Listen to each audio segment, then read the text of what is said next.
And we're live. So we are live and we're talking about the Friendly Singles box. And we got Yeah. Colin Duthie on the phone and Joseph DeFrancisco. As Sure. far as we know, Friendly Shoes is the first company to develop a shoebox for a single shoe. Yeah. We developed it because there's demand for it, because there's hundreds of millions of people around the world who have different sized feet or even just 1 foot.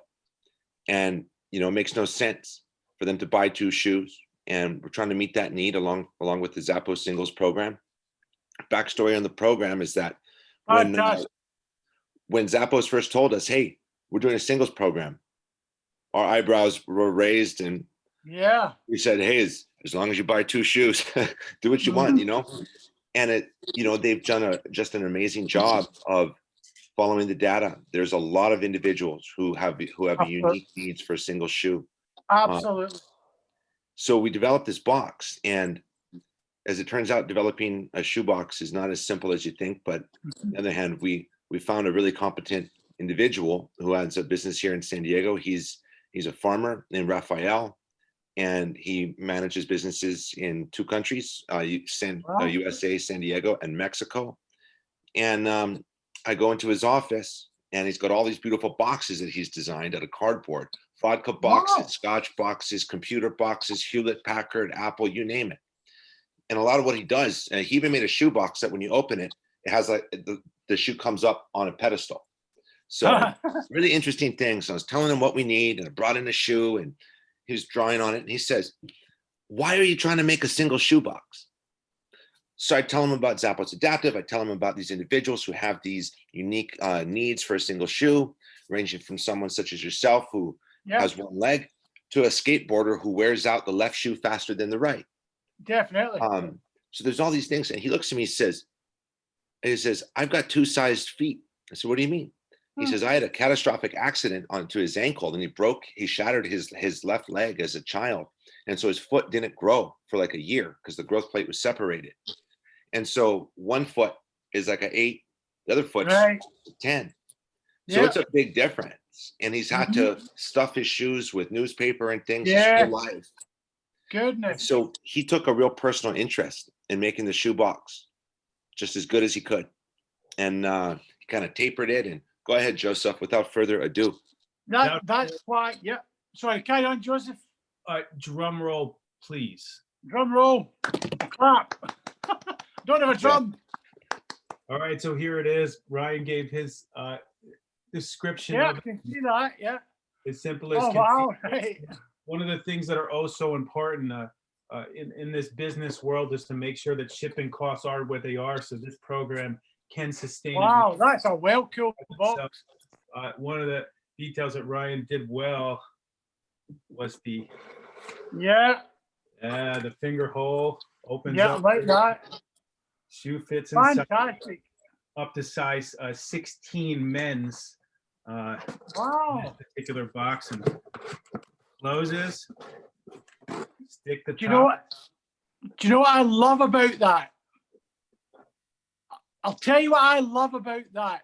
It's what I call a person-centered approach. You're thinking about the individual and the individual's needs. That is fantastic. Great idea. Great idea. Fantastic. Can't wait to get mine. Bring that to you in the post, definitely. A real credit to Ryan's thought process. Ryan, if you're not sure, he grew up on a cattle ranch, so it's kind of there's a problem and you have to solve that. So he went out and I'll just invent a box to make it happen. So we will be pioneering this program. Wonderful. Boxes in the next couple of weeks or so. Zappos Adaptive. That's the advantage of having the right people in the right place at the right time across the board. That's where all the ideas come from. I love that. I love that. As a one-legged bloke who doesn't wear an artificial leg, it makes me feel quite special at the fact that you have designed something that would fit my needs right across the board, from the shoe to the box, to the marketing, to the everything that goes with it. Pretty cool. Be different, be friendly, and be stubborn. Oh yeah. Yeah. Indeed. Yeah. I love that. I love that. Chuffed to bits with that. Look We have to forward to make a getting that t-shirt. one. Yeah. Well, thanks for the kind words, but all credit to Raphael. He did an amazing job. Yeah. He told me Yeah. what I wanted. And that little touch of having that hole so it's easy for someone to pull was him. Yeah. He said, hey, if you're selling to people who have these adaptive or age-related challenges, maybe the box won't be easy to open. And he added That's that hole right at the exactly what I was going to say. No point having a nice shoe in the box if you can't open the box. Yeah, imagine you're shaking it, they're trying to stick your fingernail in. And Yeah. so, Yeah. we're excited. Is there anything tactile on it, just as a matter of interest? If you had a person who was visually impaired, like with a, Braille or you probably wouldn't need that. I'm just trying to think out loud here. Colin, I would imagine that just based on the feel that an individual with visual impairment, as long as their sensory is intact, I don't think they're going to have many problems. To Ryan's point, speaking of Raphael and his putting papers in and spacers within, hate to say this, sorry, podiatrist, they often don't work. Those spacers don't fit properly. They use the same spacers, the individuals that might have sensory impairment with different footwear, and that causes friction points. And it's just that ship is sailed, and when we're making these changes and these challenges are no more. Yeah, it's a new day. It's a new day. You're taking us to a different place. That's the wonderment of life. You wake up in the morning, you have an idea, you put it into practice, you action it, and it goes and helps somebody. Awesome. Is it? Was that Thomas Edison that said that to get the to get the thought out, it's 10% inspiration, 90% perspiration. Yeah. I think it's more like 5 and 95 where we sit down the road. When we started our Friendly Shoes, it was 2014 is when we our initial patent, and time flies when you're having fun, I guess. Wonderful. Great concept, great idea, great people. What more do you need? Thanks. Hey, nothing. Thank you again for your time and being part of our virtual group at the Abilities Expo. We're definitely proud and honored to be working with you, and we're inspired. We can't wait to reach more people and just meet more needs. That's how Joseph operates. Everything in life is a wrestling tournament. It's a multi-plane, constantly growing, ever evolving tournament. And the goal is meeting challenges and overcoming challenges. So we look forward to wrapping up your shoes. Am I thinking, Joe, you're a wrestler? Not like the WWF, like the wrestling in singlets, like the ancient Greeks. But yeah, I was a sensory kid. In hindsight, after learning this stuff, and perhaps once I was perceived as they used to call me neck bone because my neck ended up getting unusually large, but it was the sensory that put me to it. The deep proprioception was calming, and you'd see during season when I had less free time, my grades would go like this. Right. Because of just that the natural stuff you get from wrestling and the proprioception, teaching attention, and This is not inappropriate. I know it's going to sound a bit, but it's not. I had the absolute privilege of being a guest at the Paralympics in London, and I went to see the wrestling. I love wrestling, professional wrestling, not WWF, but your wrestling. Yep. And I had the privilege to witness the final, which was America against Russia. Lucky man. And the two gentlemen were about, oh my goodness, they were enormous. And I was by ringside. And the two gentlemen had their bout. And then they got to the final. And in the final, the Russian chap did an illegal move and got penalised for it.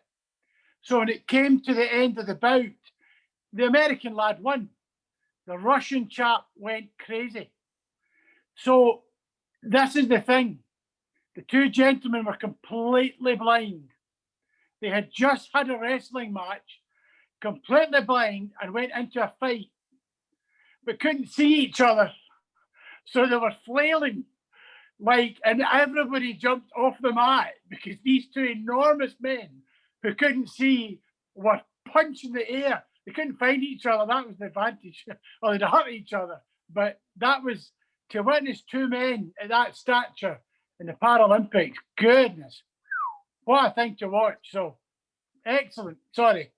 Just thought I'd interject with that. But anyway. Hey, I could talk about wrestling for days. You don't necessarily need vision. It's all proprioception. So just your feel and kind of your Right. you have different receptors in your muscles that are responding. That's it. Yeah. You know, I ended up in this. Wrestling is usually the underfunded, like the first to be cut sport. They tried to cut us from the Olympics. Yeah, I know. From Stanford University program right now. We had the NCAA championship last week, and my hat's off to Stanford University wrestlers where they wore black singlets in defiance of this multi-million-dollar institution that's trying to cut probably the lowest budget required sport that ends up building gentlemen like myself that my father left when I was young. I didn't have the positive male role model, and this sport's ability to just keep me coming back and competing and getting better. It's what a sport. It kind of gets me teary-eyed talking about it. I just hope that that approach to life. I hope we can keep this wrestling programs going, making mistakes, evolving, and constantly moving forward in life for a purpose. It's not about money. It just isn't. Yeah, I know what you mean. But you're the right guy to be doing what you're doing, and I've no doubt you'll get that wrestling back up to where it should be with your personality. Don't doubt it. Friendly Wrestling Championship. That's the next one. I got my 5 and 6-year-olds in the sport already. I didn't know how it was fun to having my daughter in a sport like this, and Ryan kind of gave me courage through the jiu-jitsu and watching his daughter get into it. My daughter, if she sticks with it, it's probably going to be quite the champion. And one of the chaps who is desperate to get friendly shoes is my friend John, and John is played for cerebral palsy Scotland football. Went to the world what do you call it? The World Football Championships. What do you call that? I forgot the name of it, but the World Cup in Brazil. He does bowls, he does everything. Cerebral palsy. He's also a black belt in martial arts. And he is an absolutely remarkable young man. And he can't wait to get his shoes. He's only seen them on the website. In fact, I noticed that he had put something in Facebook. So he can't wait to get my first blue training shoe. So he's seen one of your shoes. He can't wait to get them. So anyway, honestly, I could be talking here for hours, guys. You need to get to your bed or your lunch or whatever. My wife will be coming home shortly for her tea or dinner. And if I don't have it ready, I'll be fired. So awesome. But it's been an absolute privilege to meet two forward-thinking people and a wonderful group round about you. And I'll let you get going. I will be here all day. Attitude and perception. Thank you so much, fellas. Nobody. Okay. Take care, guys. Cheers. Adios. We Speak hope. to you later. Bye.